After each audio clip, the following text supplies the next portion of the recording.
Pues encantado la vida, Paola, porque estamos teniendo una increíble respuesta. Platicábamos hace unos momentos antes de entrar ya a lo que es de lleno a la agenda del día de hoy sobre el movimiento que se está dando en redes sociales. De verdad es que a veces no tenemos idea del impacto y de todas las aportaciones que se están haciendo referente a la economía social solidaria. De verdad yo quedé impactado de la retroalimentación que se está manejando en redes sociales. Así es un movimiento mundial que bien vale la pena reforzar, que tenemos que trabajar todos, recordando que la economía social está en todo y para todos y para todas. Así es que pues bienvenidos. Tous nos efforts, parce que l'économie sociale est là pour tous et pour toutes. Bonjour à tous ceux qui nous accompagnent aujourd'hui dans ce musée José Luis Cuevas et pour toutes les personnes qui sont connectées à travers le web. Soyez les bienvenus également. Merci de nous accompagner virtuellement. Actuellement, dans ce contexte de pandémie, beaucoup de personnes ne peuvent pas se déplacer, mais en réalité, c'est aussi une opportunité, ce n'est pas tout à fait un problème.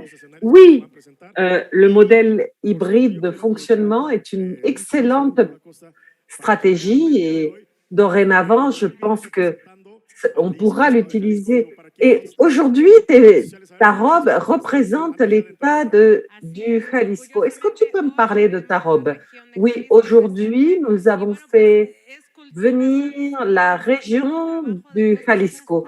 C'est des robes faites main avec des rubans. Ces robes sont faites à la main par des artisans, des artisanes mexicains engagés avec notre culture. Donc, c'est avec plaisir que je présente cette robe de la région de Jalisco. Que penses-tu de voir une vidéo que nous allons voir ici dans la ville de Mexico? Bien sûr, soyez donc tous les bienvenus, ceux qui êtes là présentiellement et virtuellement. Recording stopped.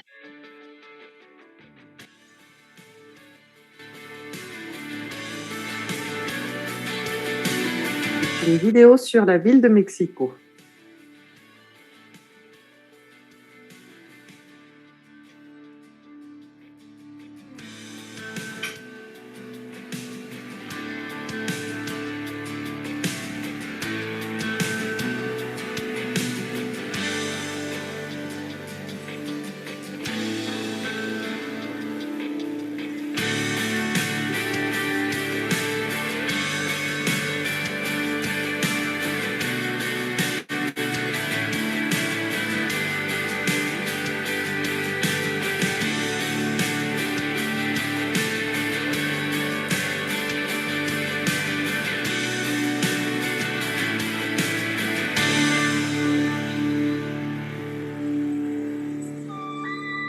Xochimilco, declarado Patrimonio Cultural de la Humanidad. Xochimilco, déclaré Patrimoine mondial de l'humanité depuis 1987, et ce qui reste de l'ancien lac de Xochimilco et de Texcoco. Se promener dans ces canaux de 183 km d'extension, c'est une opportunité pour jouir de la nature et des paysages. Le système de jardins flottants sont alimentés par des sources naturelles. On peut y trouver une grande quantité d'oiseaux et de cultures. Depuis l'époque préhispanique, on cultive ici des potagers, des arbres. Il y a des promenades traditionnelles sur ces barques appelées trajineras. Ce sont des barques très colorées qui ont des noms de femmes. Xochimilco veut dire Xochitl, fleur, et Mitl, champ de culture. Donc, voyez que c'est des champs où l'on cultive beaucoup de fleurs. La ville de Mexico jouit d'une géographie privilégiée avec diverses zones naturelles. Nous avons par exemple le parc national des Airs des Lions, le parc national de la Jusco, le parc national de Chapultepec, le parc d'Aragon, le parc de Guadalupe et les zones de culture de Xochimilco, entre autres. Nous avons des arbres très anciens, de plus de 1500 ans, et il y a de nombreux aqueducs qui canalisent la ville vers Mexico. Nous pouvons réaliser des activités à l'air libre, de la randonnée urbaine, de la bicyclette. Nous t'invitons à venir à la ville de Mexico et de prendre plaisir à toutes ces zones naturelles.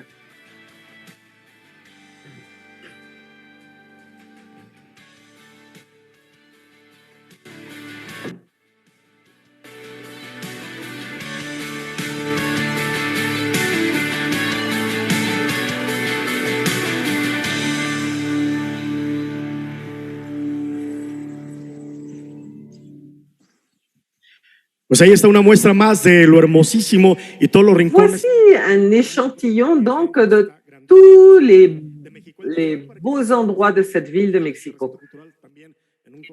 Pour nous qui sommes là dans ce contexte si beau, incroyable, qu'est le musée José Luis Cuevas, nous souhaitons la bienvenue aux coopératives et collectivités qui nous accompagnent, Ecoturismo, Omitlali, Quetzali, la coopérative de pain Huautli, l'étage est dérivé, Namatecomi, El Tapanco et les petits anges verts. Ils seront là aujourd'hui avec nous. Et pour ceux qui... Et puis, il y a les coopératives de Chiapas qui nous apportent du café. Effectivement, Capelti qui nous offre le café aujourd'hui.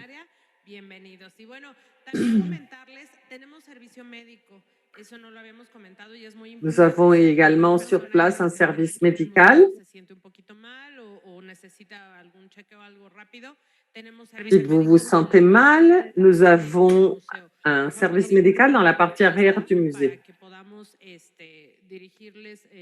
Sans problème, vous pouvez vous adresser au staff pour que l'on vous indique exactement où vous devez aller. Recording stopped. ¿Listos con la grabación? Ok. www.gisef2021.org. Nous vous rappelons nos réseaux sociaux www.gisef.2021.org. Comme ça, vous pourrez suivre tout ce que nous faisons sur Twitter. Nous sommes comme @InaesMX, Instagram InaesMX. Et s'il vous plaît, utilisez le hashtag dans tout ce que vous publierez comme hashtag #Gisef2021. Comme ça, nous créerons une communauté mondiale qui saura ce que le Mexique, avec plus de 120 pays, propose au monde. C'est vrai que je me sens vraiment honorée et donc sans plus, nous passons à la table 3, la contribution écologique depuis l'économie sociale et solidaire.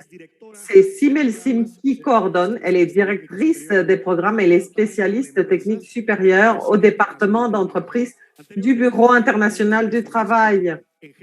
Elle a précédemment été spécialiste en genre dans les États arabes où elle a dirigé le département de genre, la transition de l'économie informelle au formel, le département des travailleurs domestiques. Elle a fait partie également du Centre des recherches sur la femme. Bon, elle a occupé de nombreux postes. Soyez tous les bienvenus. Merci beaucoup. Bienvenue à tout le monde. Je m'appelle Simel Eshim. Je suis très heureuse d'être avec vous à Mexico. J'ai déjà eu l'occasion d'être là précédemment, de travailler avec les décideurs de politique, avec les femmes, avec les membres de l'économie sociale et solidaire. Aujourd'hui, je vous parle de Genève en Suisse et de toute manière, je serai là avec vous comme modératrice. Nous avons beaucoup d'intervenants. Nous aurons 2 rondes de présentation, 2 rondes de questions et également des récapitulations. Je crois que nous avons une vidéo, n'est-ce pas, qui introduira la plénière. Est-ce que je me trompe?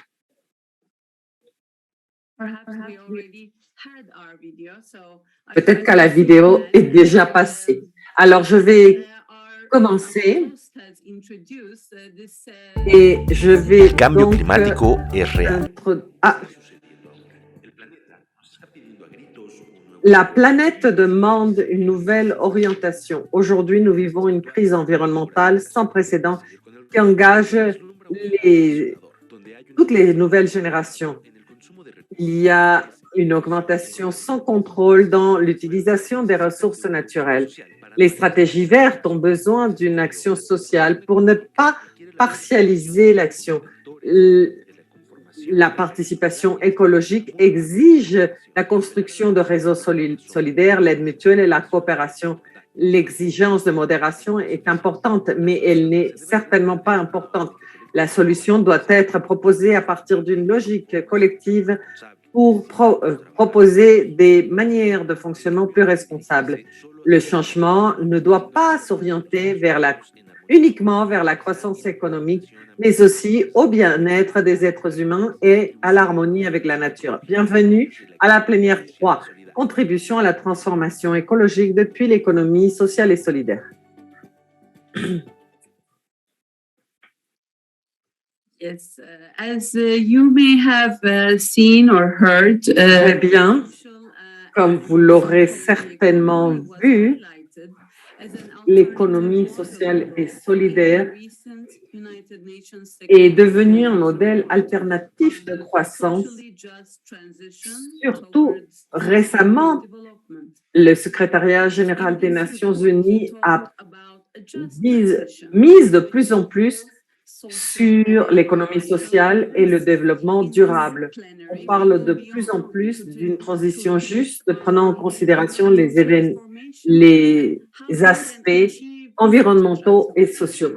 Et aujourd'hui, on va parler de la transition environnementale. Comment y parvenir à travers l'économie sociale et solidaire et ses initiatives? Comme on vient de le voir dans cette vidéo, on a mentionné quelques éléments, par exemple, l'importance de la participation de tous les secteurs principaux, l'importance des actions collectives coordonnées. Et nous allons avoir 6 intervenants dans ce panel qui nous parleront de leurs expériences. 3 des intervenants viennent du Mexique, une personne vient du Costa Rica, nous avons le vice-président du Costa Rica et nous avons également une représentation de Corée. Notre collègue d'Asie, où il est presque minuit, elle va également participer et nous avons une autre personne de Togo en Afrique. Donc, sans plus, j'aimerais commencer directement avec nos intervenants. Nous allons tout d'abord entendre Son Excellence Marvin Rodriguez Cordero, vice-président du Costa Rica. Je voudrais dire que j'ai eu le privilège personnellement d'échanger des expériences dont l'OIT, je pense que son leadership pour tout ce qui concerne la recherche, les statistiques sur l'économie sociale, l'inclusion des coopératives, etc., a été une inspiration non seulement au niveau national, mais également régional et international. Son Excellence est également éducateur. Sa formation est celle d'un enseignant d'éducation primaire au Costa Rica. Et il a également un titre en gestion éducative et il a eu une expérience très longue comme enseignant, comme directeur de centre éducatif dans des zones côtières, rurales, dans différentes provinces. Donc, il connaît très bien la réalité des zones rurales, ce qui l'aide énormément à prendre des décisions correctes au niveau macro. Actuellement, il coordonne la table ronde des Caraïbes pour le bien-être de la région. Il fait également le suivi de l'agenda pour les personnes handicapées et du troisième âge et il charge également de tout ce qui a trait à l'économie sociale et solidaire. En second lieu, nous aurons une personne qui a pratiqué et est activiste dans ce domaine, c'est Claudia Caballero du Mexique. Elle promeut des alternatives économiques fondées sur des organisations communautaires. Elle est membre du réseau Tlaloc, c'est la première agence communautaire au Mexique. Elle est également cofondatrice d'une autre agence communautaire dans la ville de Mexico. Elle a été une participante active dans ce forum mondial d'économie sociale sur différents thèmes. Elle s'est impliquée dans des réseaux d'économie sociale et solidaire comme Ripley. Nous serons très intéressés de l'entendre et à connaître un peu mieux son expérience. En troisième lieu, nous avons Yuki Lee, qui est une grande amie de l'OIT. Nous avons travaillé avec Yuki Lee, qui est gérante d'opérations coopératives en Corée. Elle participe activement à l'innovation sociale, à des initiatives environnementales également. Elle participe à toutes sortes d'innovations dans ce domaine. Elle a beaucoup travaillé avec des organisations d'économie sociale et solidaire et de commerce juste également. Elle a soutenu des coopératives sociales dans son pays. Ensuite, nous aurons Oscar Velázquez du Mexique également. Il est président du consortium en innovation des sociétés et du réseau industriel circulaire au Mexique. C'est un réseau qui se centre sur la construction de capacités, de compétences internes et externes dans les petites et grandes entreprises et aussi du secteur public. Il a été consultant, moniteur, enseignant du troisième cycle et il partage ses connaissances et expériences comme enseignant.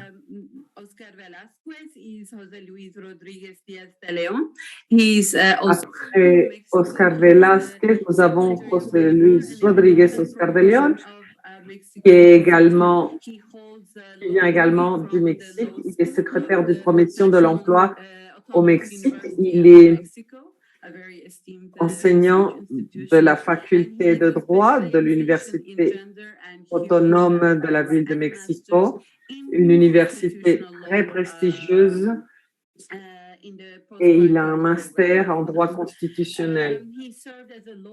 Dans le programme de troisième cycle de l'UNAM, il a été député local dans le congrès de la ville de Mexico quand il a été coordonnateur du groupe parlementaire de Morena et il a été secrétaire général de l'agenda législatif de l'Association nationale de législateurs. Voici donc quels sont nos intervenants.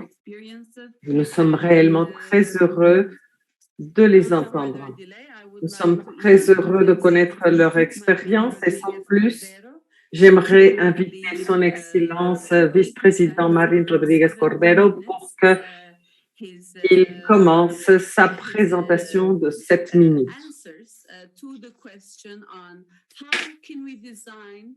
Il répondra à la question suivante. Comment pouvons-nous concevoir des stratégies ayant un impact positif pour l'environnement et qui prennent en considération les droits de la personne dans des sociétés où il y a une transgression à leurs droits. Et comment est-ce que l'économie sociale et solidaire peut collaborer pour la protection des zones naturelles? Merci, vous avez la parole. Bonjour.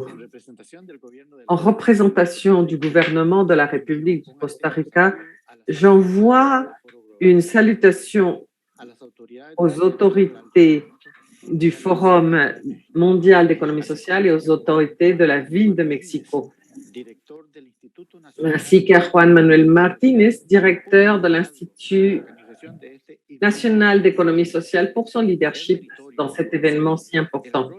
Il faut reconnaître le rôle que l'INAES a eu en faveur de la coopération des pays de la région.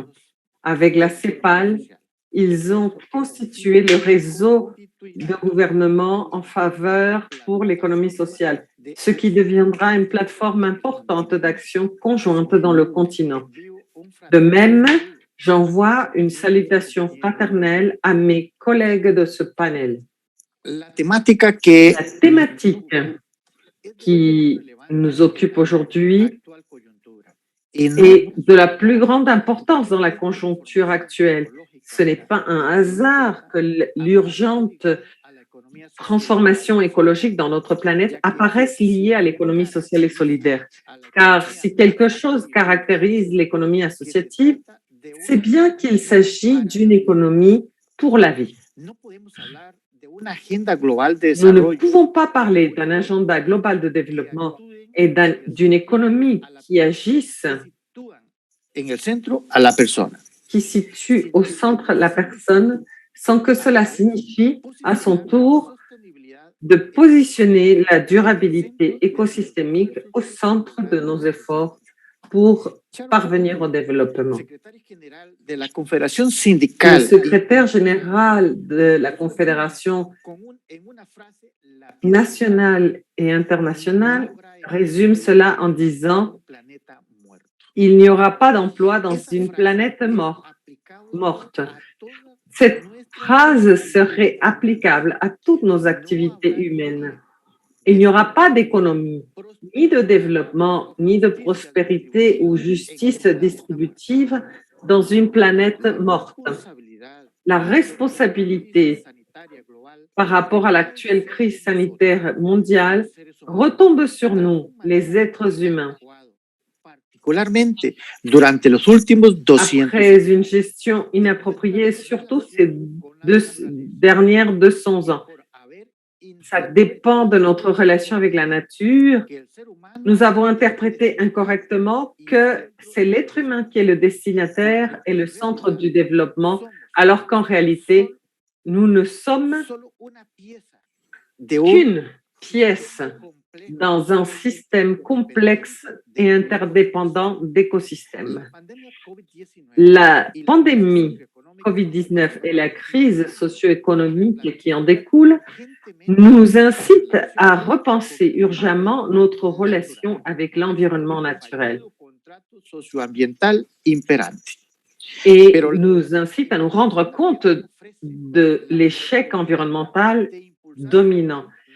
Mais cela nous pousse également à penser à une reconstruction qui aille au-delà d'une simple récupération, au-delà d'une simple reprise. Nos modèles de production et de consommation doivent rompre avec les pratiques perverses qui nous ont conduits à cette situation. Dans cette conjoncture, le Costa Rica estime que l'agenda environnemental est un moyen précieux pour reconstruire sur la base d'un modèle de développement durable avec une approche systémique en faveur du bien-être pour toutes les personnes. C'est maintenant le moment pour que dans tous les secteurs puissent être transmis cet agenda, les valeurs de cet agenda. Ces valeurs sans lesquelles la reconstruction économique n'aurait aucun sens, car l'on reconstruirait sur un schéma qui a démontré ses incapacités. Notre effort vert exige d'être ambitieux dans le discours, dans notre engagement et dans les actions concrètes et exige une cohérence dans l'action de tout l'appareil de l'État et dans l'accompagnement des entreprises privées et de la société civile.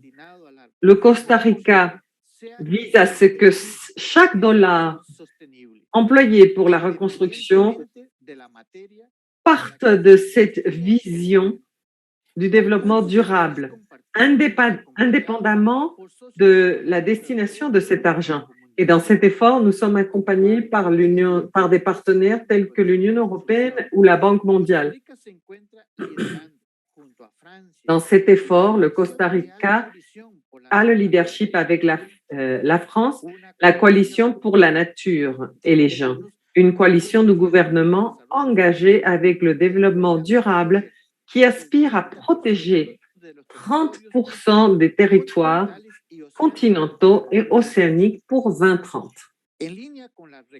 En ligne avec la reconstruction des recommandations de l'OCDE, le Costa Rica s'oppose fermement à toute subvention à des combustibles fossiles et en général à toutes les subventions pour les activités qui nuisent les écosystèmes terrestres et marins. Nous croyons fermement que l'on doit promouvoir la transformation de ces subventions vertes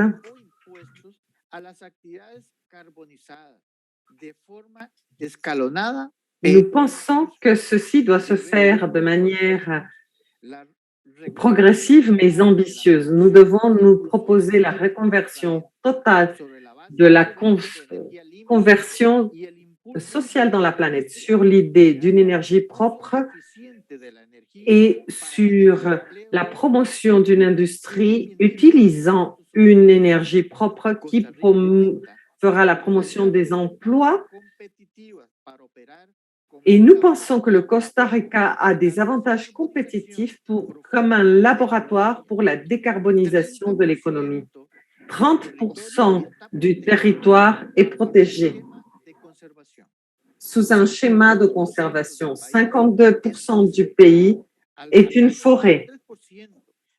Nous avons une grande proportion de la diversité du monde et les foyers du Costa Rica s'approvisionnent 100% de sources d'énergie propre. Les solutions fondées sur la nature doivent devenir une partie essentielle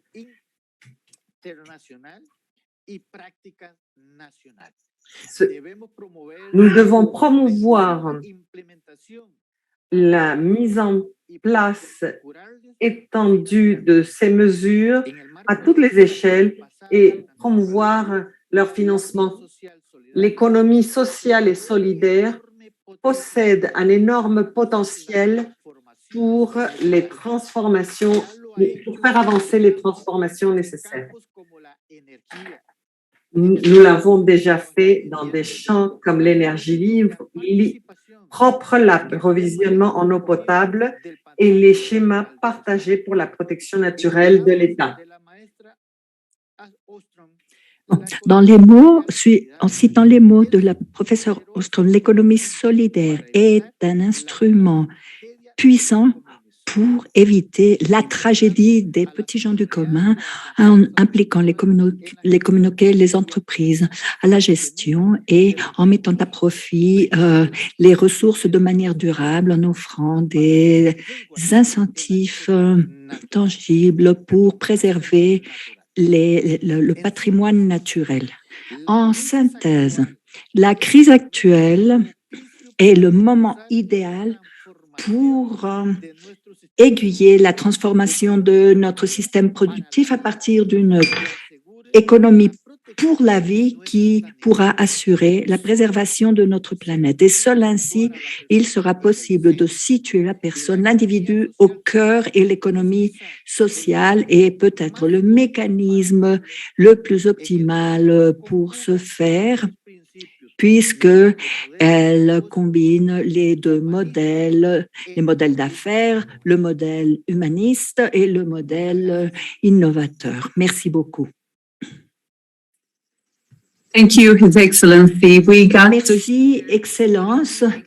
Nous avons écouté l'expérience unique du Costa Rica et du concepteur de la perspective, à partir de la perspective d'un concepteur de politique, en ce qui concerne les deux premières questions qui ont été posées pour cette session plénière.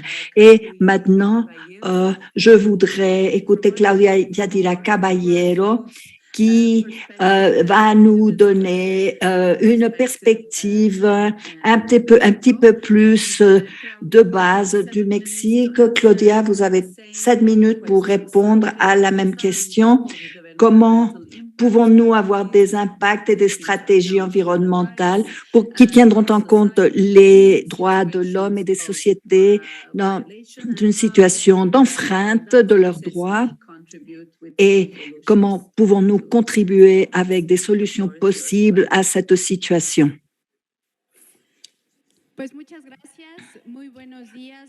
Merci, bonjour, bonsoir, bon après-midi à tous, où que vous vous trouviez.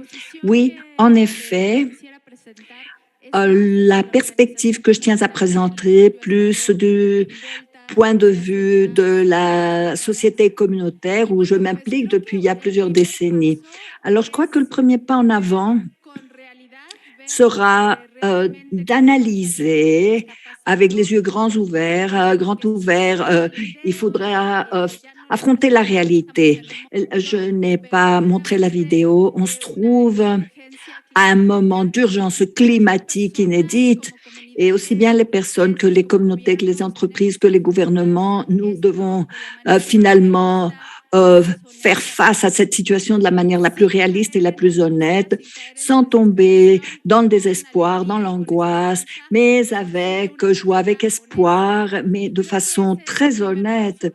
Et voici le premier pas en avant que doivent prendre les gouvernements.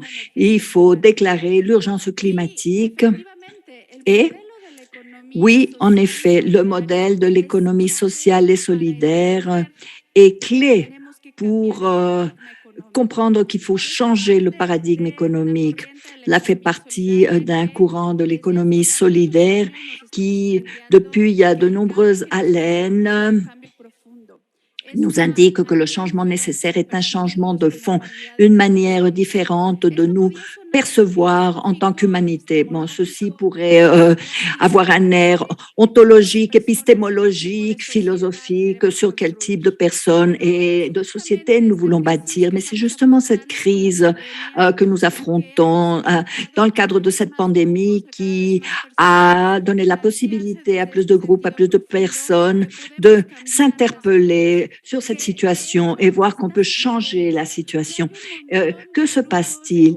Et il y a de nombreuses communautés rurales, autochtones dans la ville qui vivent maintenant différemment, qui maintenant ont adopté un nouveau mode de vie. Nous rendre compte qu'un des éléments fondamentaux, c'est d'évoluer, d'aller en avant.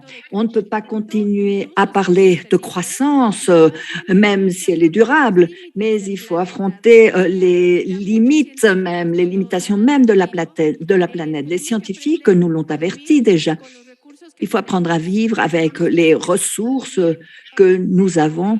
Il faut vraiment vivre ancré sur notre territoire.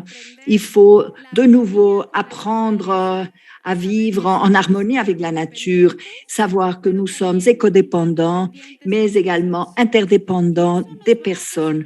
Et cela va nous donner la possibilité de forger des liens différents avec ces territoires que nous avons exploités à outrance, mais également des relations et des rapports différents entre les individus. Si nous n'ouvrons pas les yeux, si on ne se rend pas compte des limitations matérielles, nous rendre compte que notre vie doit être liée à la frugalité, mais également à la plénitude. Et nous aurons donc des scénarios catastrophiques où de plus nombreuses personnes vont poursuivre des styles de vie qui sont hors proportion si comparés avec la situation actuelle. Et il faut finalement réfléchir. Oui, nous devons avoir un bon mode de vie. Cela implique que personne ne vive dans le luxe excessif quand il y a des personnes qui n'ont même pas les éléments indispensables. C'est la justice sociale et économique que nous devons avoir en tête. Alors, le futur plein d'espoir est composé de 3 éléments. D'abord, vivre en ayant suffisamment pour nous et pour tous sur la planète. Deuxièmement, il faut apprendre l'éthique, la déontologie du partage, l'esprit de partage, offrir à autrui ce que nous avons de plus, nos éléments excédentaires et les partager avec les autres. Et c'est le fil rouge dans le cadre de la vie sociale, la vie humaine. On n'a qu'à le récupérer et que cela devient un axe non seulement éthique, mais politique et économique. Et un troisième élément qui est quelque chose que l'écoféminisme a déjà fait valoir de façon très claire. Et c'est prendre soin pas seulement des malades, des enfants, des personnes qui ont besoin d'être prises en charge puisque vulnérables, mais la prise en charge dans la manière dont nous allons produire ce qui nous est indispensable, les aliments, la sécurité, le logement, la prise en charge, la façon dont on va s'articuler, dont on va développer nos capacités organisatrices et de production. Alors, il me semble que ces 3 axes sont le fil rouge d'ores et déjà. Et comme je l'ai déjà dit, il y a énormément de groupes qui s'organisent. Il y a de nombreuses communautés qui ont adopté cette méthode. Parfois, ils ne sont pas visibles, mais c'est comme les fleuves souterrains où la vie est en train de couler doucement pour chercher d'autres articulations, pour chercher des dialogues ouverts, des dialogues honnêtes et sincères où il sera possible de comprendre, d'appréhender les différences. Personne n'aura la recette unique pour les temps qui viennent. Et cette appréhension, justement, c'est justement au cœur du plaidoyer de l'économie sociale et solidaire. Nous centrer sur le local et ce qui est différent. Apprendre à travailler à partir de l'articulation de nombreuses unités locales tout en comprenant nos différences et tout en sachant que nous recherchons tous une humanité qui soit meilleure et vivre, en fin de compte, en toute harmonie sur cette planète. Et surmonter et relever les grands défis de l'humanité, en finir avec cette voracité, cette convoitise qui est en train de ravager la nature, et l'autre est de réapprendre la convivialité pour éviter tant de guerres, tant de violences qui existent partout. Et l'économie solidaire a beaucoup à faire, beaucoup à dire. Et cherchons donc ces partenariats et ces articulations.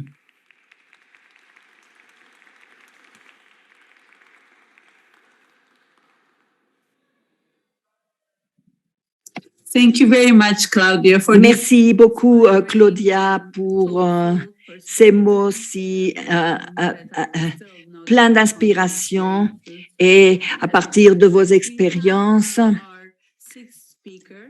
Nous avons Kevin qui sera le prochain orateur. Bonjour Kevin. Alors Kevin est qui est un militant environnemental et qui a un diplôme en ingénierie environnementale de l'Université de Lomé au Togo, et elle a été bénévole pour les ONG pour développer les expériences pour la gestion environnementale, gérer des projets dans le contexte de la société, et il travaille également sur la composition minérale et de la structure de l'eau, et il travaille dans la science et il est le manager africain de Ed Climate. Monsieur Kevin, vous avez la parole. Et nous avons ces deux questions. Nous avons posé ces deux questions. Comment concevoir des stratégies environnementales qui tiennent en compte les droits de la personne là où ces droits sont enfreints, et comment est-ce que le SSE va desservir ces objectifs et nous aider. Merci. Bon. Nous avons eu une année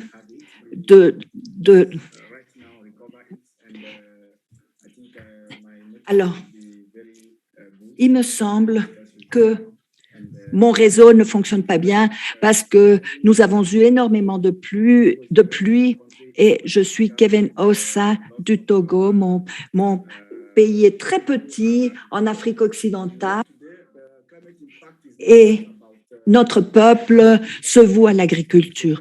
L'impact climatique n'est pas seulement un problème global, c'est un problème local, surtout quand il y a la sécheresse, les inondations, les retombées vont porter atteinte directement aux producteurs saisonniers, aux producteurs agricoles qui n'ont pas la capacité ni les moyens de se doter de financement et de ressources pour faire face à ces situations, pour, par exemple, avoir une assurance ou pour pouvoir gérer les conséquences négatives de ces impacts climatiques. Et le problème est que les grands pays, en ce moment, n'ont pas plus d'ambition qui pourrait aider tout le monde, et leur intérêt principal est toujours l'argent et produire plus d'argent, et c'est ça leur passion.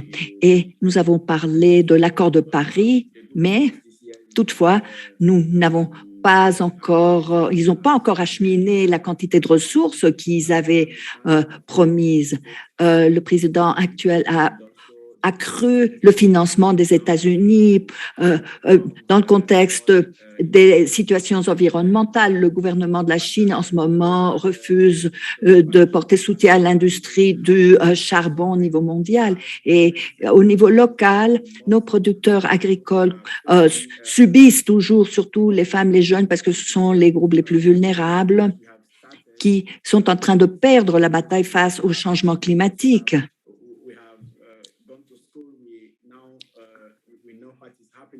Bon, nous sommes allés à l'école, nous savons ce qui se passe, on s'est éduqués, et les jeunes qui ont été à l'école, on connaît les problèmes, et nos parents, nos grands-parents n'étaient pas très informés de ces problèmes. Et ce qu'on fait dans notre ONG, c'est on essaie de nous rapprocher d'eux. C'est une organisation de base visant le développement durable, car actuellement, nous comprenons l'urgence vis-à-vis des ressources, le grand besoin de se doter d'investissements dans le cadre d'initiatives à impact social et environnemental, car nous devons travailler sur les trois axes environnemental, social et économique. Alors, ce qu'on fait, c'est qu'on essaye de sensibiliser les personnes vis-à-vis des problèmes auxquels on fait face au niveau local et qui ne sont pas différents des autres autour du monde. Le manque d'énergie, le manque de solutions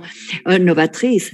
Et ce qu'on essaye, c'est d'idées innovantes. On n'a pas toujours les ressources, mais ce qu'on partage, c'est l'information, les savoirs, les stratégies, les bonnes pratiques. Et parfois, cela suffit pour les aider à améliorer leur récolte. On partage avec eux des concepts novateurs portant sur l'agriculture, et ceci bénéficie de nombreux villages. Ce sont des villages qui font face à de très grands aléas. Alors, ce qu'on fait, c'est augmenter les capacités des jeunes, des femmes qui travaillent dans ces communautés, surtout les jeunes qui ont la force physique pour faire de travail dur et les femmes peuvent gérer leur foyer. Alors, on essaye de développer leurs capacités pour qu'ils puissent travailler ensemble et qu'ils puissent donner une impulsion à des projets qui auront des retombées positives et surtout qui collaborent. La perspective que nous connaissons très bien, c'est la perspective du secteur agricole. Alors, on essaye d'attirer les financements pour avoir un meilleur accès à l'eau, par exemple, et qui est une ressource indispensable.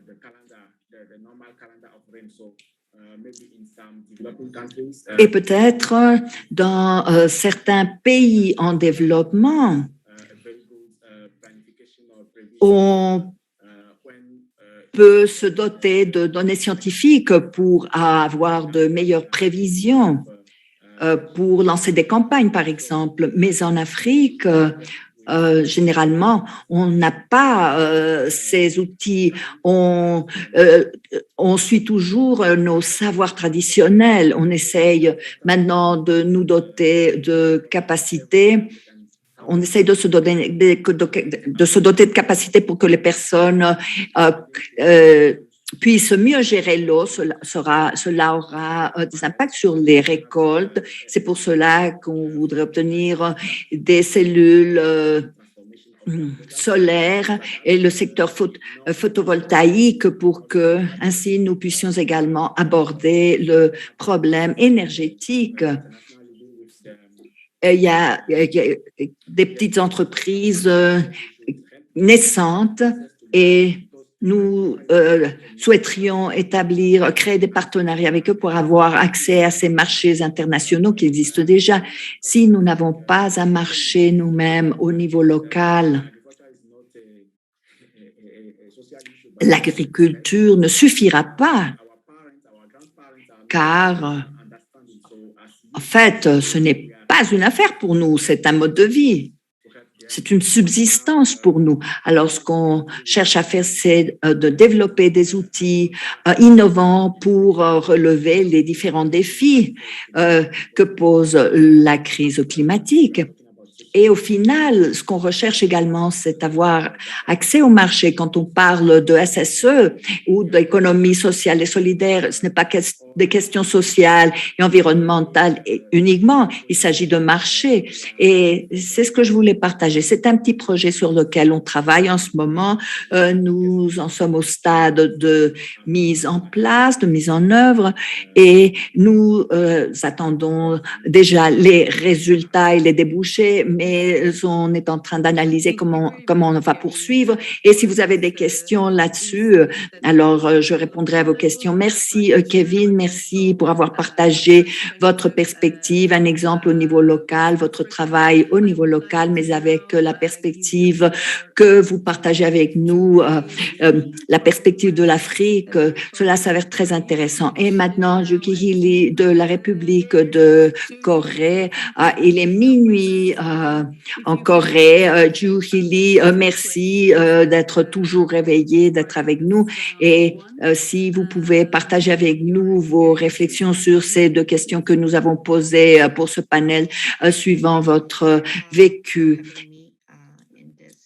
Merci pour cette invitation à participer à cette manifestation magnifique et pour cette opportunité de partager mes acquis avec vous. Je tiens à cibler les activités qui ont été développées et visant la conservation des écosystèmes naturels, le travail qui a été géré avec les parties prenantes, y compris le secteur privé et le gouvernement. Et je tiens à présenter l'ICOP, qui est la Fédération de coopératives des consommateurs, qui a été fondée en 1998, depuis 20 ans, qu'on travaille, fondée par 6 coopératives. Et le réseau a évolué et maintenant est devenue une véritable entreprise où ils cherchent à résoudre les problèmes eux-mêmes. Alors, ils essayent de se rapprocher des gouvernements pour promouvoir la production et la consommation éthique, l'agriculture conviviale et respectueuse de l'environnement et la production bio. Aujourd'hui, nous avons plus de 100 coopératives et nous avons renforcé le système alimentaire, l'accès aux aliments sains. Nos agents sont en train de promouvoir les aliments sains, les aliments sûrs, sans additifs, sans conservature, sans l'utilisation de microplastiques, qui soient positifs et respectueux de l'environnement. Nous promouvons la consommation éthique car c'est la façon dont on va se sauver nous-mêmes, notre prochain et le monde entier. Et l'objectif est de maintenir l'accès à des aliments sains pour que l'agriculture soit durable également, pas seulement pour nos membres, mais pour la communauté en général et pour protéger notre planète. C'est justement la grande visée. Nous avons de nombreux membres, les membres des communautés, et nous croyons fermement que quand on prend des décisions conviviales et respectueuses de l'environnement en termes d'alimentation, cela va aider les foyers et les écosystèmes sur lesquels nous habitons. Nous croyons également fermement que nous pouvons améliorer notre mode de vie, notre qualité de vie quand on mange des aliments sains. Et ainsi, on va pouvoir développer d'autres projets positifs tout au long du cycle de vie, car ainsi, nous n'allons plus dépendre des accès aux services de la santé, car on est mal nourri et on est toujours malade. Alors, les membres participent actuellement et dynamiquement. Ils sont le pilier de la coopération. On est à promouvoir l'autonomie de l'IPCOT et on promeut la participation active de tous nos membres. On partage les idées. Les membres d'ICOP, ce sont des citoyens, des activistes et qui comprennent la situation et l'urgence de la situation climatique, qui font partie de la société civile organisée. Ils sont à promouvoir des activités climatiques dans la société et qui également comprend le traitement des déchets, la réduction de l'utilisation des matières plastiques. Et en termes d'affaires, ce que je peux partager avec vous, et ce que je peux vous dire en ce moment, nous avons essayé surtout de réduire l'utilisation du plastique, surtout les microplastiques. La réduction du plastique serait la première grande visée de nos projets parce que c'est le grand défi à relever immédiatement et notre engagement, c'est de parvenir à 100%, une utilisation à 100% de plastique recyclable. Nous avons fondé une petite usine, une petite centrale pour le traitement du plastique, utiliser des plastiques recyclés et cela va également contribuer au conditionnement que nous utilisons, le conditionnement des produits afin de réduire l'utilisation du plastique au niveau national. On croit fermement que quand l'industrie met en place les bonnes pratiques, cela va combattre de face les changements climatiques. Nous avons par exemple commencé à vendre de l'eau dans des conteneurs, en carton par exemple. Et nous avons également des plans pour recycler ces cartons et pour aider à la préservation de la nature et réduire l'impact de la crise climatique. Alors, un conditionnement en carton et non pas en plastique. Et en dernier lieu, ces activités de recirculation des ressources, ces activités sont uniques car ce sont des initiatives qui se basent sur la communauté. Les membres, les bénévoles d'ICOP vont recueillir et collecter tous ces cartons des foyers et Les coopératives ont déjà souscrit des accords avec les gouvernements locaux pour la recirculation de matériaux et de matériel et ils travaillent également pour promouvoir le recyclage, le traitement et de ces matériels pour les communautés pour que ce soit des sociétés plus durables en fait. Et nous coopérons également avec des entreprises du secteur privé. Nous avons souscrit des accords de collaboration avec des entreprises. Par exemple, l'industrie du papier, nous travaillons au recyclage du carton avec eux. Alors, ce que je tiens à vous dire, c'est que les coopératives et le pouvoir des membres de notre réseau peuvent avoir une énorme influence, surtout quand on se rapproche d'autres secteurs, y compris les gouvernements locaux. Et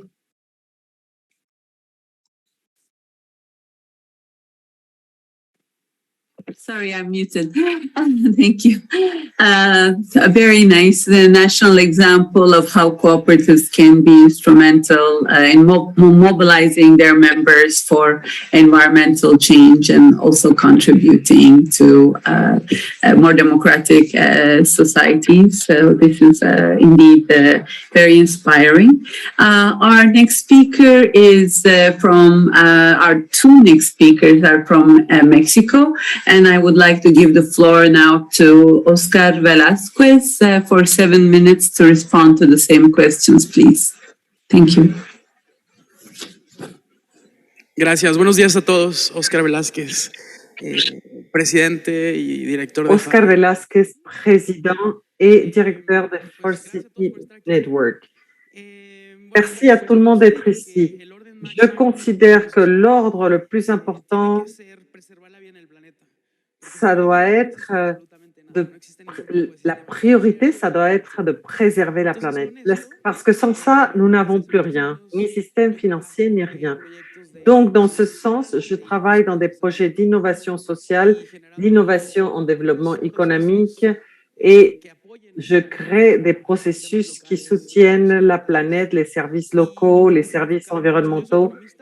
Moi, je suis économiste et je me suis énormément centrée sur les modèles de développement économique qui préservent la planète et qui aident la planète à créer des modèles pouvant avoir une transcendance et n'endommageant pas la planète. Donc, je travaille depuis quelques années dans FunCity, qui est un réseau mondial de villes. C'est un réseau né en 2014 à Barcelone sur l'idée d'avoir des villes localement productives. Qu'est-ce que cela veut dire? Cela veut dire qu'elles auront une certaine autosuffisance au niveau des ressources, qu'elles auront des systèmes circulaires pour importer moins d'eau, moins de ressources, qu'elles deviennent plus autosuffisantes afin d'améliorer leur gestion pour l'avenir. L'idée, c'est que ces 38 villes qui se sont unies au réseau pensent à l'avenir. Chaque ville est un exemple différent. Moi, je préside la ville de Mexico, pardon, mais nous avons également des villes dans le Yucatan et dans le Puebla. Mais à Mexico, nous développons un modèle d'innovation systémique où nous travaillons sur deux choses, qui est notre proposition spécifique vers le réseau global, mondial. D'un côté, faire mûrir les organisations pour qu'il y ait des opportunités d'innovation externes et internes. Comment faire pour qu'il y ait qu'il y ait plus de produits et de méthodes favorisant un bon développement dans l'avenir. Et le deuxième domaine dans lequel nous travaillons à FunCity, c'est développer des modèles de citoyens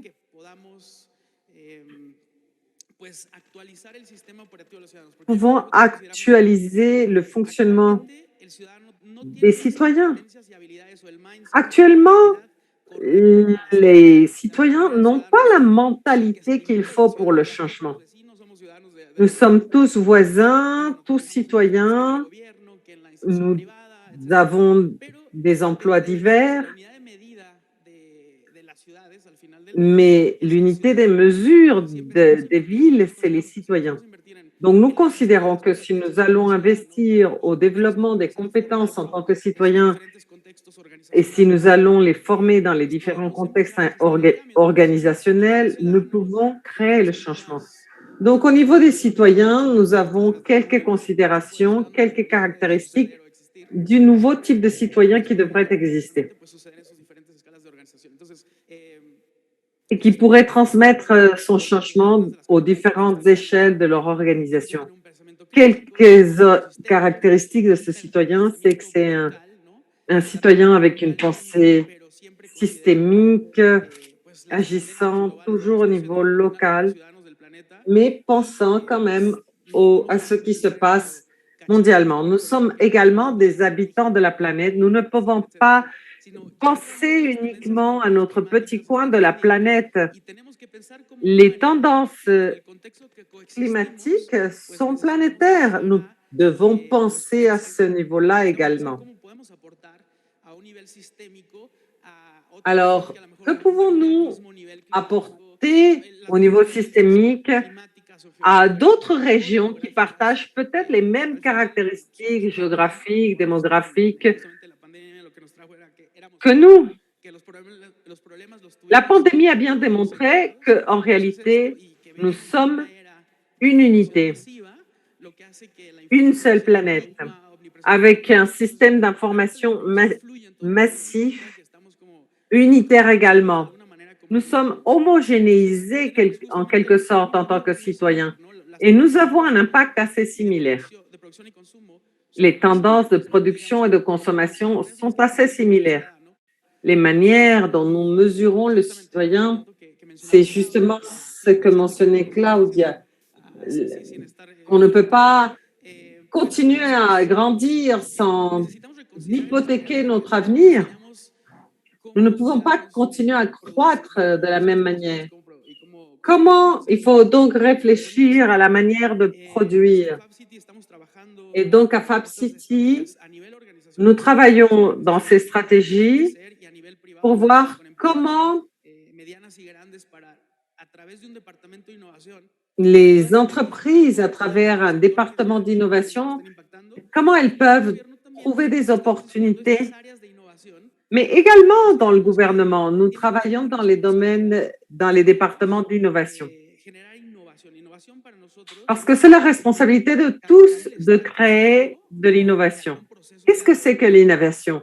Changer un processus, changer le status quo d'un processus pour créer des bénéfices exponentiels. L'innovation, ce n'est pas forcément quelque chose de différent. C'est transformer le status quo et créer des bénéfices exponentiels. Il y a beaucoup d'innovations différentes avec des produits, etc. Mais il faut penser à une innovation qu'on appelle non réactive. Ça fait trop longtemps qu'on innove de manière réactive. Lorsqu'il y a un problème, on réagit. Mais là, il faut commencer à penser de manière proactive avant l'apparition des problèmes. Comment faire, par exemple, pour protéger les droits de la personne sans pour autant nuire à la nature? La zone géographique où existent les droits environnementaux, il faut actualiser nos modèles de business et d'organisation en prévoyant le futur. Nous devons actualiser les compétences des personnes. Parfois, on se dit, bon, ils vivent au Chiapas, dans le Chiapas, dans la Sierra, dans les zones rurales. Mais c'est une erreur. L'information, maintenant, pénètre partout. Tout le monde peut avoir la même qualité de vie. Nous n'avons pas besoin de nuire à la nature, de nuire et d'endommager les services environnementaux. Et donc, il faut penser aux citoyens et à son contexte géographique, et les organisations doivent être actualisées, modernisées, et elles doivent permettre une bonne gestion. Voilà ce que j'apporterai à la table. Merci. Merci, Oscar, pour nous avoir parlé de quelle manière l'innovation est utile pour les villes, pour le monde. Comme tu l'as dit, il faut changer la manière dont on pense à la nature, au monde. Et finalement, je voudrais inviter José Luis Rodríguez Díaz de León, qui est secrétaire du Travail et de l'Emploi et membre de l'Organisation internationale du travail. Vous avez la parole. Merci. Pour répondre à la même question. Bonjour. Bonjour ou bonsoir pour ceux qui nous écoutent ailleurs. Je suis très heureux d'avoir l'occasion de partager ce panel avec vous. Je vous ai entendu attentivement et bien sûr que nous nous trouvons dans un processus, dans une étape de transformation. Au Mexique, nous réalisons un changement profond, une transformation qui n'est pas simplement un changement de gouvernement, mais un changement d'objectif. C'est la fin de l'étape néolibérale qui a duré pendant plus de 40 ans et qui a créé des inégalités énormes avec un appauvrissement grave de la population. Maintenant, nous sommes dans une nouvelle étape de construction avec une nouvelle stratégie et tout cela est lié à une transformation. C'est important parce que maintenant, dans ce fonds mondial, nous avons la responsabilité de partager des expériences afin de construire un modèle viable de développement, un modèle centré sur les personnes. Et c'est là que nous avons cette responsabilité énorme de développer des actions nous permettant de construire cette nouvelle étape.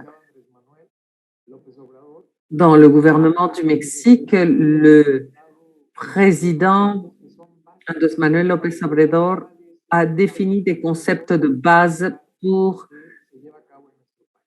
entrevoir cette étape post-néolibérale. Et un des concepts clés de cette action, non seulement dans le gouvernement du Mexique, mais également dans le gouvernement de la ville de Mexico, c'est l'honnêteté. La lutte contre la corruption. Le gouvernement ne peut pas être riche avec un peuple pauvre. On doit mettre fin aux privilèges des fonctionnaires, des pouvoirs publics. L'économie doit être orientée au bien-être, doit veiller à une distribution juste des richesses permettant le développement et l'inclusion de toutes et de tous.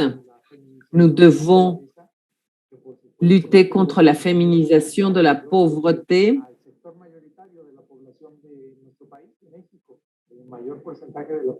Au Mexique, c'est les femmes qui sont plus nombreuses dans la population et les plus marginalisées. Nous devons nous rendre compte que dans nos actions, la base, ça doit être de toujours penser aux pauvres. Il faut toujours savoir qu'il ne faut laisser personne pour compte, en arrière, exclu. Nous devons également veiller à un processus de pacification dans notre pays parce que vous qui nous suivez dans les réseaux sociaux ou ailleurs dans le monde, ne savez peut-être pas que nous avons au Mexique un processus de violence et d'insécurité terrible. Les politiques préalables ont transformé notre pays en cimetière. Et maintenant, nous voulons créer des actions pour comprendre tout cela et également les processus de migration. La migration devrait être facultative, non forcée. Les gens ne devraient pas migrer parce qu'elles ont faim ou parce qu'elles fuient la violence. Et ce forum a pour objectif de transmettre des actions afin que nous puissions prendre des actions collectivement. Nous devons bien sûr comprendre que la meilleure manière d'avancer, c'est d'inclure tout le monde. Que la meilleure manière de nous reconnaître mutuellement, c'est en nous fixant des objectifs communs, internationalement aussi. Au Mexique, depuis 2019, nous avons souscrit des accords en faveur d'un travail décent à Mexico. Et nous avons également commencé à œuvrer en faveur des emplois verts. Vous voyez, dans la ville de Mexico, on croirait que c'est un territoire fondamentalement urbain, mais ce n'est pas vrai. La plus grande partie de la surface de la ville de Mexico est un sol de conservation et nous avons des zones agricoles. Ici, dans cette ville, nous sommes les plus grands producteurs de figuiers de Barbarie, de potagers. Nous sommes des producteurs de fleurs et il me semble que c'est très important de commencer à se concevoir autrement pour créer des actions, par exemple pour le refroidissement de la planète.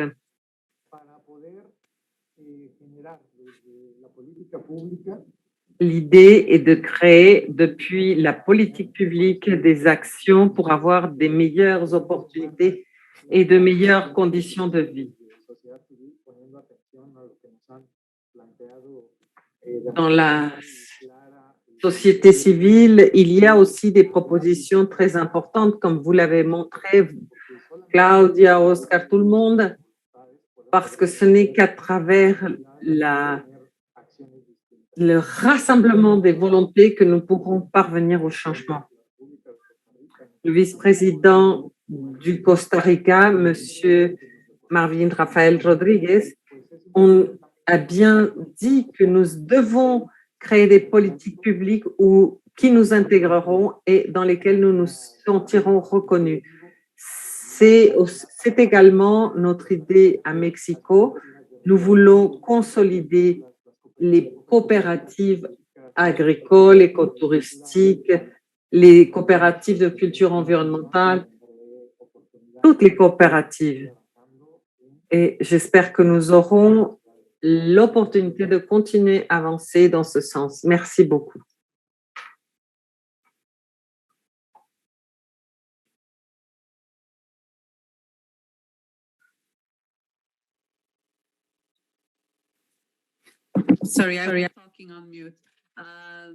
Pardon, j'avais le micro éteint. Merci, José Luis, pour avoir abordé tous ces problèmes.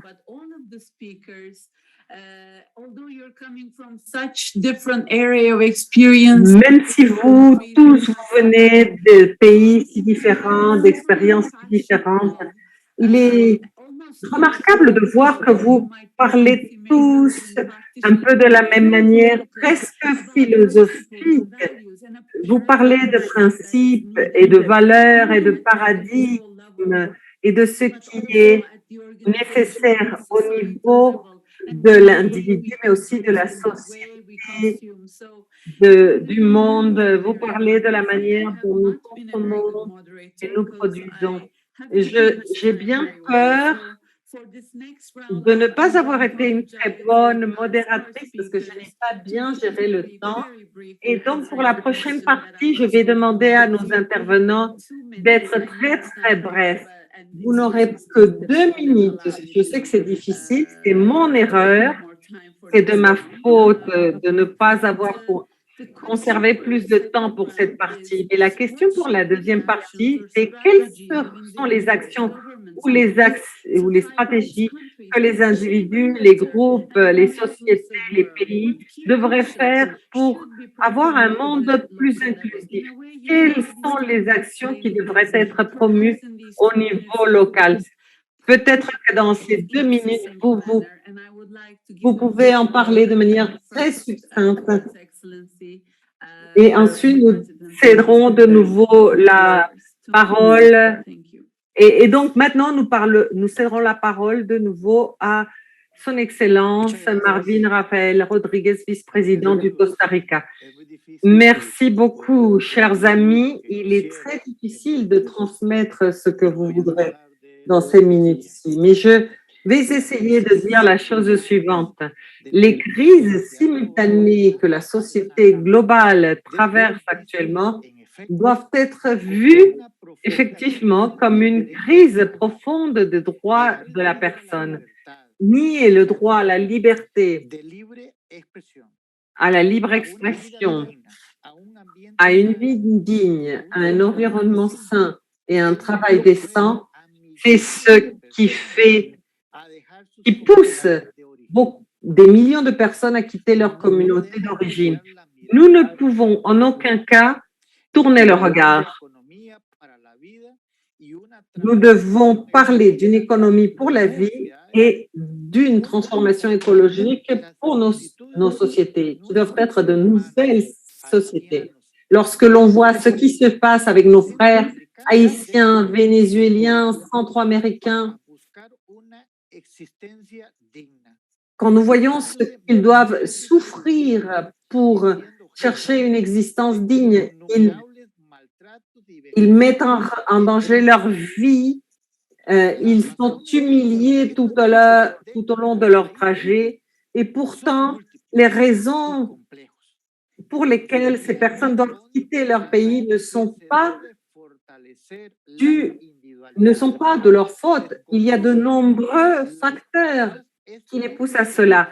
Il faut reconnaître les causes structurelles qui sont sous-jacentes à ce phénomène.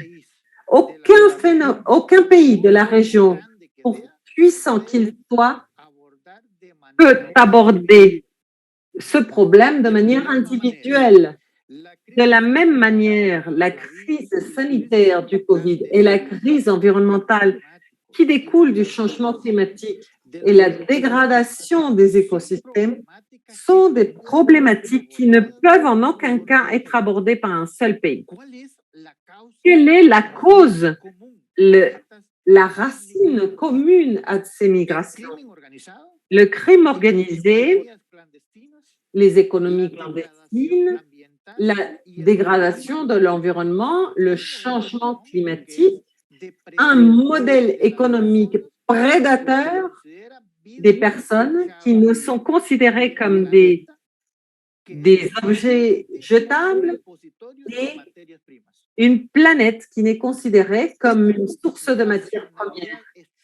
Cette manière de penser structurelle nous a poussés vers une crise sans précédent, une crise des institutions et de leurs mécanismes de protection sociale. Le travail décent avec des droits apparaît comme une expression plus que comme un standard à suivre. Le droit à un environnement sain, à l'eau potable, à l'assainissement est un privilège que peu de personnes ont en Amérique latine.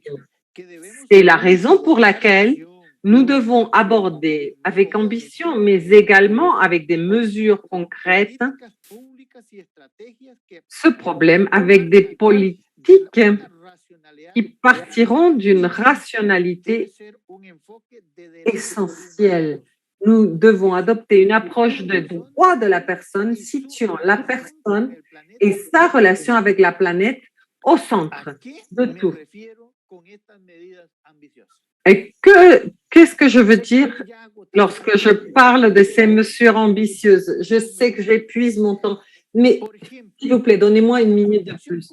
Par exemple, à la protection constitutionnelle de l'accès à l'eau comme un droit de la personne qui met le Costa Rica à l'avant-garde du développement durable. Et ce ne serait pas possible de faire ceci sans le concours des organisations de base qui, dans le Costa Rica, contribuent depuis plusieurs décennies à une gestion responsable de la ressource hydrique.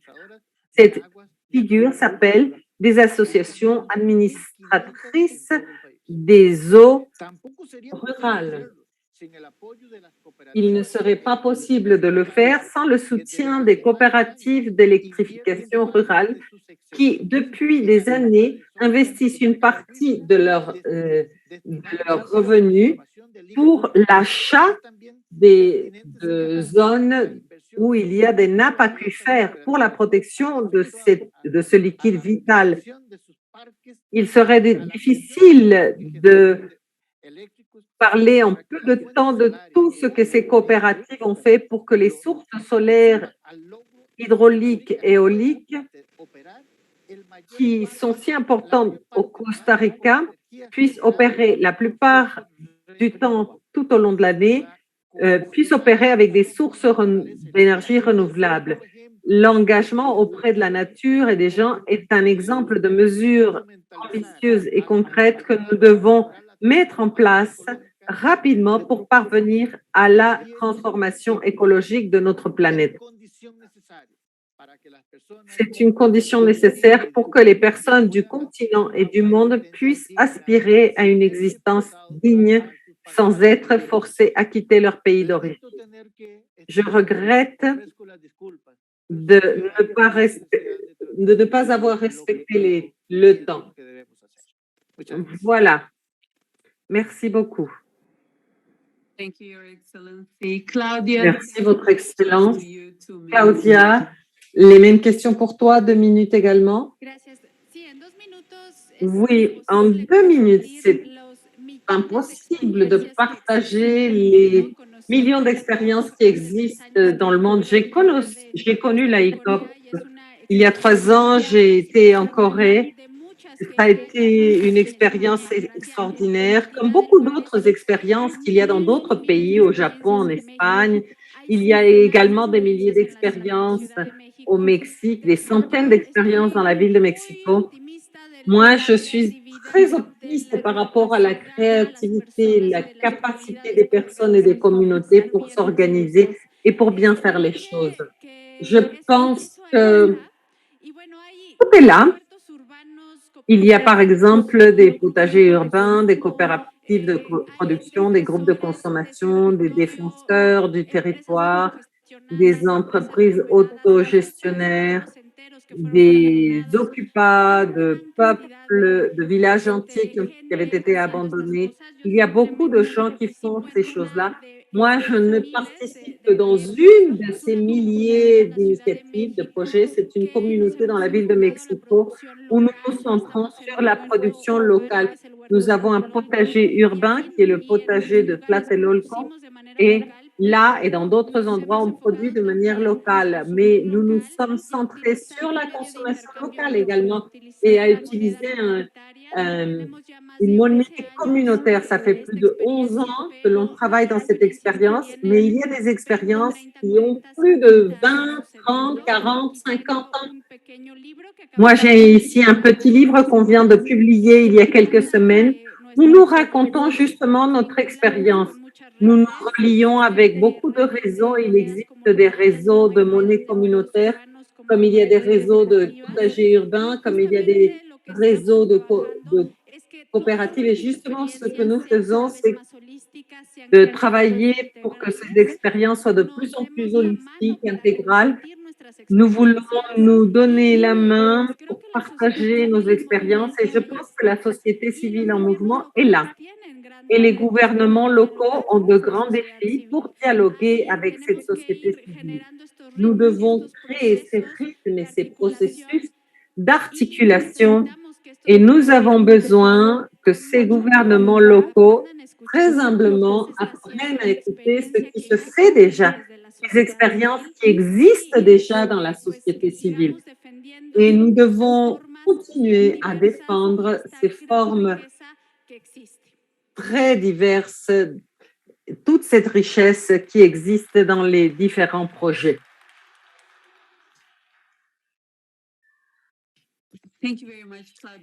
Merci beaucoup, Claudia, pour ces mots si pleins d'inspiration. Et maintenant, nous donnons la parole à Kevin. Monsieur, s'il vous plaît. Oui, alors, vous m'attendez, j'espère. Ah, si me oyen, ¿verdad? Espero que sí me oigan. Ah. Merci. Alors, par rapport à la question, j'ai réfléchi un peu et je me suis dit qu'il faudrait que, je pense que quelqu'un l'a déjà dit, la pandémie nous a suffisamment appris que l'humain doit être mis au centre de la recherche du profit, que l'humain doit être le centre d'intérêt de toutes les activités que nous essayons d'entreprendre. Et donc, la petite difficulté que moi j'aimerais mettre sur la table, c'est que les organisations internationales ou que des grosses organisations internationales qui font bouger le monde, qui changent les lois du monde, qui essayent de pousser les États à prendre des dispositions pour faire avancer le monde, qui essayent un peu de démocratiser ou de décomplexer un peu ce cadre-là de soutien aux États et qu'ils pensent beaucoup plus à la communauté locale et qu'ils pensent beaucoup plus aux communautés à la base. Parce que à force de soutenir l'État, c'est les ministres, c'est le cortège de ministres qui se paient des 4x4, qui se paient des voitures. Après, ils vont partir en vacances. Et pourtant, la communauté locale est laissée pour compte. Donc, moi, j'aimerais bien mettre ici sur la table qu'il y a nécessité que les organisations internationales, que les partenaires qui ont beaucoup d'argent, qui changent la loi du monde, notamment ONU et ces cortèges, essayent de trouver un nouveau cadre de collaboration, de partenariat direct avec les organisations sérieuses, les ONG à la base. Et surtout, cet enjeu-là, c'est surtout en Afrique. C'est vraiment important. L'autre chose, pour un monde inclusif, et pour que le développement de l'économie sociale et solidaire soit vraiment palpable, il faudrait considérer la jeunesse dans tout ce que nous essayons de faire. Il faudrait un partenariat à la même hauteur des yeux avec les jeunes. Parce qu'aujourd'hui, on ne peut rien faire sans les jeunes. Les jeunes sont beaucoup plus créatifs, les jeunes sont beaucoup plus actifs, les jeunes sont beaucoup plus dynamiques. On n'a pas la jeunesse des années 70. Aujourd'hui, avec Internet, les jeunes, ils sont des jeunes 4.0. Donc, on ne peut plus avancer, on ne peut plus essayer encore d'avancer comme si on est dans les années 60. Il faut trouver un nouveau cadre de collaboration avec la jeunesse aujourd'hui. Il faudrait faire confiance à la jeunesse. Il faudrait mettre la jeunesse en avant, le suivre et lui donner des conseils s'il le faut. Donc, au niveau des États, moi, je pense que les États doivent faire l'effort d'impliquer et de consulter les organisations qui travaillent à la base. Parce que souvent, c'est ce qui est fait. On dit qu'on travaille pour la communauté, mais la communauté n'est pas impliquée. La communauté ne sait pas le type de projet qu'on est en train de faire pour eux. Donc, il y a vraiment nécessité que quand on veut faire un projet pour la population ou quand on veut faire un projet pour la communauté, que la communauté soit au centre. Que ce ne soit pas les intérêts personnels qui soient mis en avant, mais qu'on consulte la communauté par rapport à ses besoins, qu'on consulte la communauté par rapport à ce qu'elle voudrait avant d'entamer le projet. Donc, merci beaucoup. C'est juste ce que j'aimerais mettre sur la table en termes au but de la question qui est posée. Merci.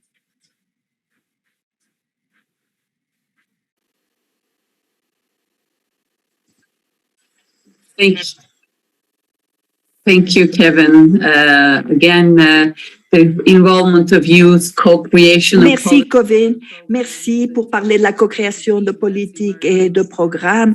Et c'est un thème qui ne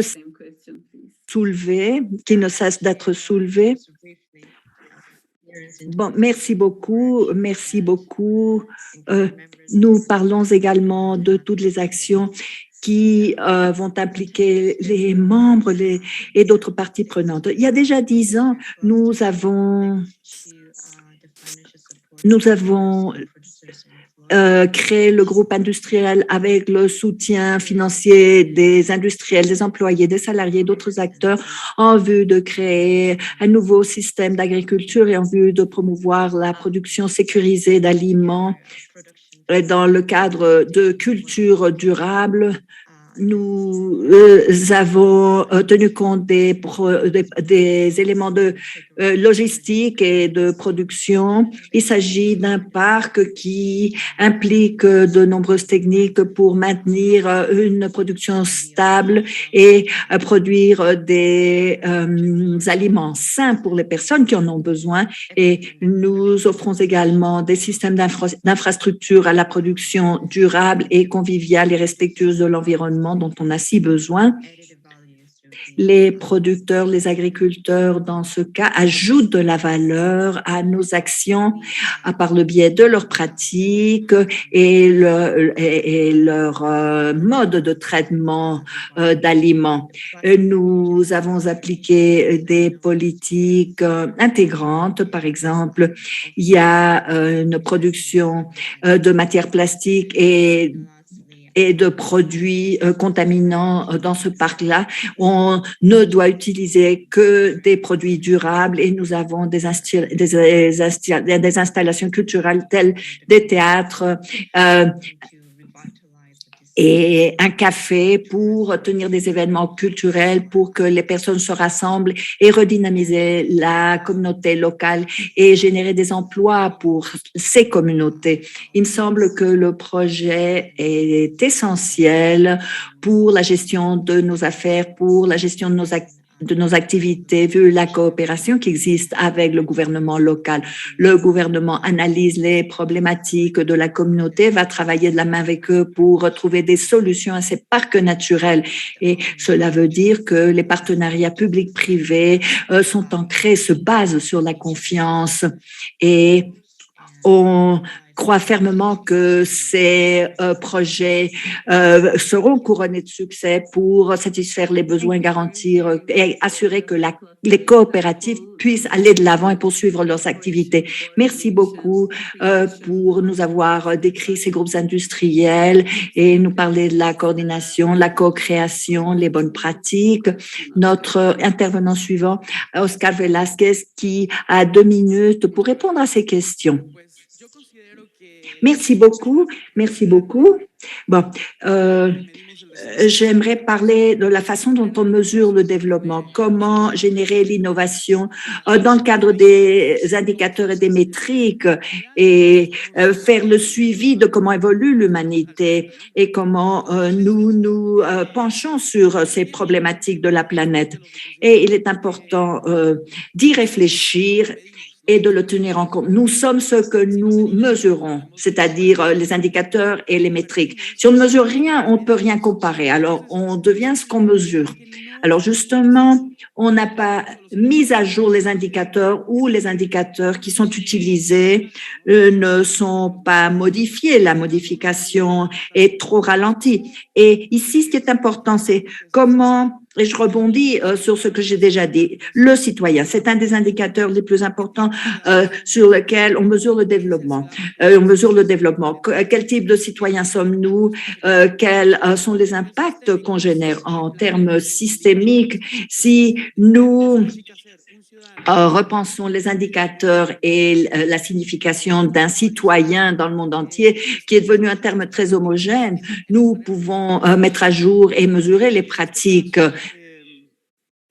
et mesurer nos activités actuelles. Et par exemple, il y a des caractéristiques des citoyens. Par exemple, les citoyens devraient avoir la caractéristique d'être innovants, d'être créatifs, d'être des entrepreneurs pour reconcevoir le futur, pour pouvoir entamer des collaborations, des partenariats locaux, et pas seulement être au courant de tout ce qui se passe, mais qui forge des partenariats au niveau local et ailleurs. On peut le faire grâce à l'Internet. La pensée systémique, cela est crucial. Penser à des systèmes, pas seulement des solutions. C'est différent. Penser au système et non pas à la solution. Et les consommateurs, ne pas attendre que les structures nous offrent les solutions. Aujourd'hui, nous pouvons produire au niveau local avec une super technologie et bien faire les choses. Être biocentrique, et il me semble, comme je l'ai déjà dit, je rebondis là-dessus, la conception doit être centrale et se centrer sur la planète au cœur de tout. Et être citoyen local, le terme est important. Ne pas seulement penser, je ne sais pas, moi je suis un ressortissant mexicain ou ressortissant coréen. Non, nous sommes une seule humanité avec les mêmes traits, les mêmes caractéristiques génétiques. Alors, il y a beaucoup d'éléments ici qui nous unissent. Et j'en termine avec une phrase de Buckminster Fuller, je cite, « Nous ne pourrons pas changer les choses et la donne en nous bagarrant avec la réalité existante.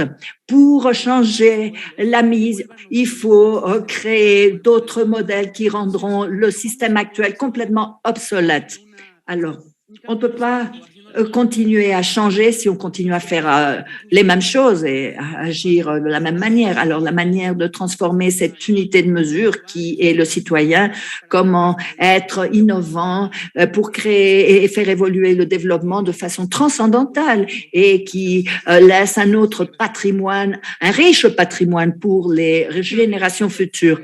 Merci beaucoup, Oscar.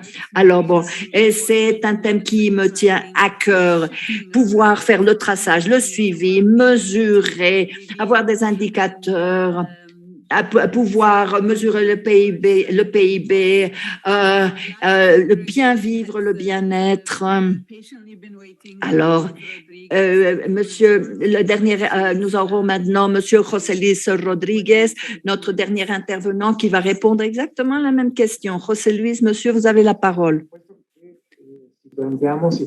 Et bon, si nous pensons au bien-être et à la construction de concepts, au changement de paradigme, nous pensons également à la possibilité de parvenir à une entente. Et c'est un moment très important pour lancer les actions à partir de la société civile et le gouvernement. Nous avons également la possibilité, et par exemple, depuis octobre 2021 à octobre 2022, nous allons faire un procès de sondage, de forum, envie d'avoir un plan général de développement de la ville de Mexico et pouvoir avoir lancé un programme d'ordonnance et d'organisation territoriale. Ce sont des thèmes clés dans le cadre de ce que nous analysons et que nous partageons avec vous et qui est lié au changement de paradigme, envie de les visualiser par le biais de la planification, une planification démocratique avec une perspective adéquate avec la participation et l'implication de tous et de toutes en vue de définir des politiques publiques sur le court, moyen et long terme et je sais qu'on doit générer de nouveaux indicateurs.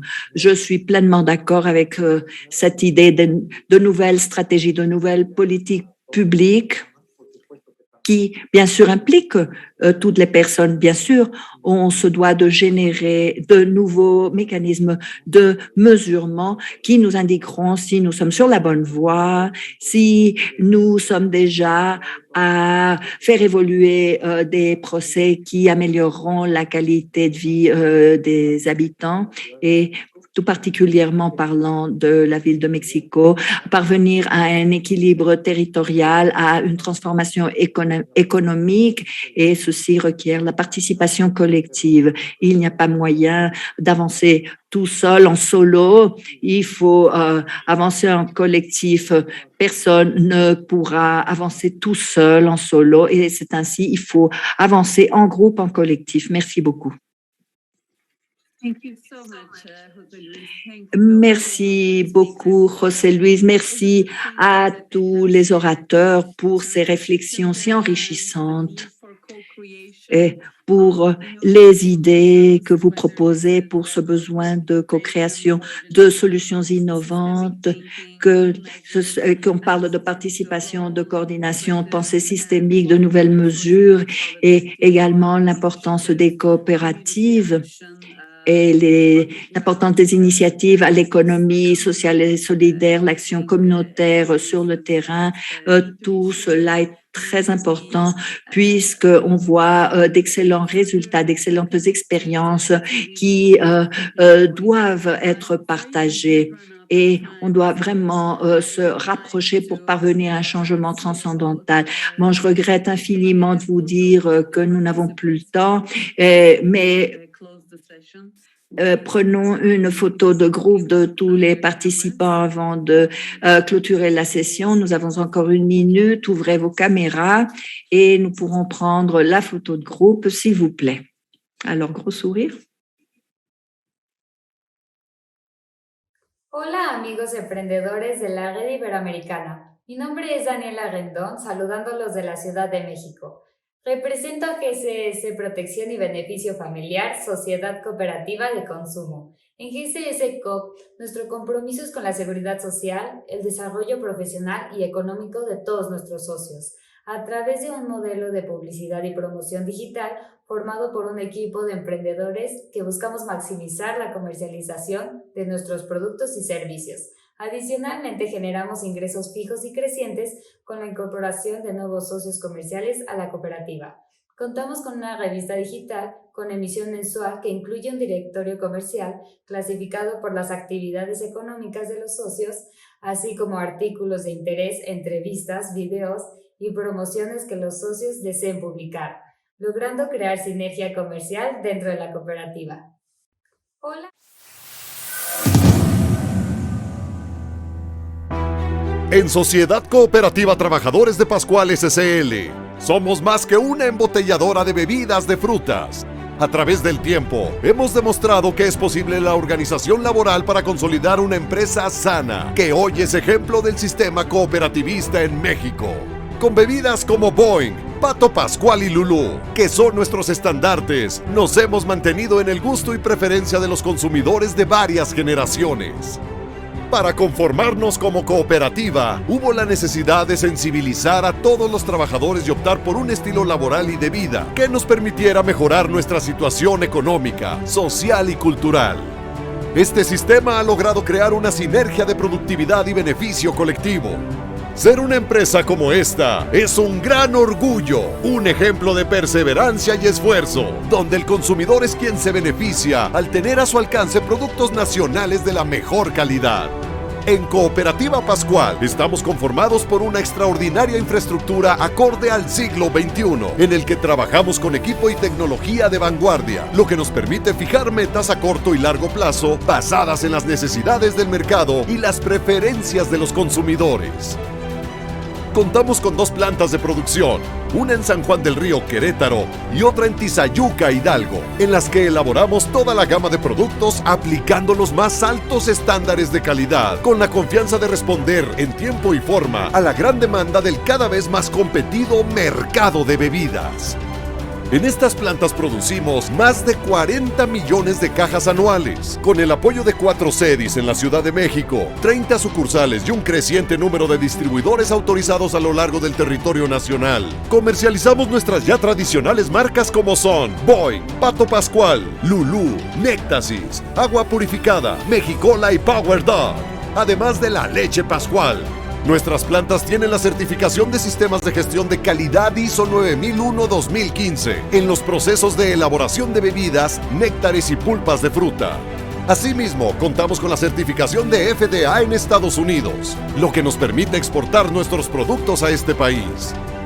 Para la elaboración de nuestros productos, utilizamos fruta selecta, verificada directamente por nuestra área de control de calidad. Apoyamos el desarrollo y crecimiento del campo nacional, ya que, beneficiando a los productores del campo mexicano, en Cooperativa Pascual consumimos más de 20,000 toneladas de frutas al año. Y con la compra directa del azúcar que se requiere para la elaboración de las bebidas que comercializamos, se apoya también a los ingenios azucareros de nuestro país.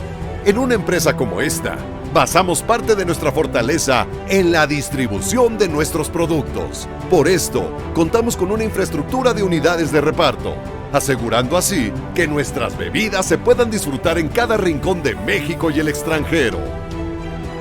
Para Cooperativa Pascual, el consumidor es lo más importante.